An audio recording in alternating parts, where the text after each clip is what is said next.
ಉತ್ತಿತ ಪಾದಾಂಗುಷ್ಟಾಸನ ಶುರು ಮಾಡಿ. Right leg ಮೇಲಕ್ಕೆ ತೊಗೊಳ್ಳಿ. ನಿಮ್ಗೆ ಎಷ್ಟಾದಷ್ಟು ಮೇಲಕ್ಕೆ ಇಟ್ಕೊಳ್ಳಿ. ಕಿಟಕಿ ಹತ್ರ ಬೇಕಾದರೂ ಮಾಡ್ಬೋದು, ಗೋಡೆ ಹತ್ರ ಬೇಕಾದರೂ ಮಾಡ್ಬೋದು. ಆದರೆ ಪಾದಗಳು ಜಾರಬಾರ್ದು ಅಷ್ಟೇ. ಈಗ ಕೈಗಳನ್ನು ಸೈಡಿಂದ ಸ್ಟ್ರೆಚ್ ಮಾಡ್ತಾ ಮೇಲಕ್ಕೆ ತೊಗೊಳ್ಳಿ.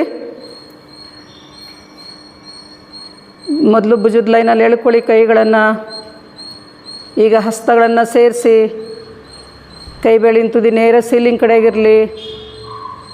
ಈಗ ಕೈ ಬೆರಳು ಲಾಕ್ ಮಾಡಿ ಎಳ್ಕೊಳ್ಳಿ. ಎಲ್ಲ ಬೆರಳು ಸೇರಿಸಿ, ಹೆಬ್ಬೆರಳನ್ನು ಸೇರಿಸಿ. ಅದು ನಮ್ಮದೇನೆ ಹೆಬ್ಬೆರಳು. ಅದನ್ನು ಬಿಟ್ಟು ಮಾಡಿದ್ರೆ ಅದಕ್ಕೆ ಸಂಬಂಧಪಟ್ಟಿದ್ದ ನರಗಳಿಗೆಲ್ಲ ಎಕ್ಸಸೈಸ್ ಆಗಲ್ಲ. ಈಗ ಇನ್ಹೇಲ್ ಮಾಡಿ, ಎಕ್ಸೇಲ್ ರೈಟ್ ಸೈಡ್ಗೆ ನಿಮ್ಮ ಬಲಕ್ಕೆ. ಎಡಗಡೆ ರಿಬ್ಸ್ ಹಿಂದಕ್ಕೆ ಟರ್ನ್ ಮಾಡ್ಕೊಳ್ಳಿ. ತಲೆ ಹಿಂದಕ್ಕೆ ತೊಗೊಳ್ಳಿ. ಕೈ ಎಷ್ಟು ಸಾಧ್ಯ ಅಷ್ಟು ಸೈಡಿಗೆ ಎಳಿತಾ ಬನ್ನಿ. ಇದು ಮಾಡೋದ್ರಿಂದ ಕಾಲುಗಳಿಗೆ ಶಕ್ತಿ ಬರುತ್ತೆ. ಮಸಲ್ಸ್ ಚೆನ್ನಾಗಿ ಟೋನ್ ಅಪ್ ಆಗುತ್ತೆ. Inner muscles, thigh muscles, calf muscles, ಮಂಡಿಗಳು ಎಲ್ಲ. Breathe in and breathe out.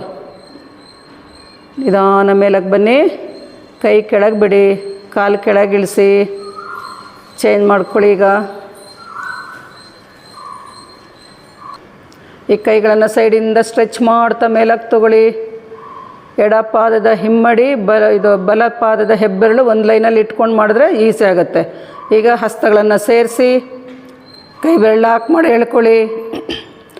ಸ್ವಲ್ಪ ಬಲಗಡೆ ರಿಬ್ಸ್ ಹಿಂದಕ್ಕೆ ಟರ್ನ್ ಮಾಡಿ, ಎಡಭುಜ ಮುಂದಕ್ಕೆ ಬರಲಿ. Inhale exhale. ನಿಧಾನ ಕೈಯನ್ನು ಸೈಡ್ಗೆ ಎಳ್ಕೊಳ್ಳಿ. ಈಗ ಸ್ಟ್ರೆಚಿಂಗನ್ನು ಗಮನಿಸಿ. ಕಾಲುಗಳಲ್ಲಿ ಮತ್ತು ನಿಮ್ಮ ರಿಬ್ಸ್ ಭಾಗದಲ್ಲಿ ಎಷ್ಟು ಚೆನ್ನಾಗಿ ಸ್ಟ್ರೆಚ್ ಆಗ್ತಾ ಇದೆ ಅಂತ.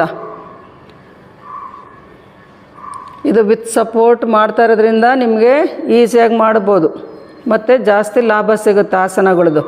ಉಸಿರಾಟವನ್ನು ಗಮನಿಸ್ತಾ ಇರಿ. ಚೆನ್ನಾಗಿ ಬ್ರೀದ್ ಮಾಡ್ತಾ ಇರಬೇಕು ಸ್ಥಿತಿನಲ್ಲಿ. Utthita Padangusthasana. Slowly come back. ಇದರಲ್ಲೂ ವೇರಿಯೇಷನ್ಸ್ ಇದೆ. ಈಗ ಕೈ ಬೆರಳು ಹಾಕಿ ಮಾಡಿರೋದು ಇದು. ಕೈ ಪಾದದ ಹೆಬ್ಬೆರಳು ಇಟ್ಕೊಂಡು ಮಾಡಬೇಕು. ಆ್ಯಕ್ಚುಲಿ ಇದು ಬೇರೆ ಬೇರೆ ರೀತಿಯಲ್ಲಿ ಇದೆ ವೇರಿಯೇಷನ್ಸ್.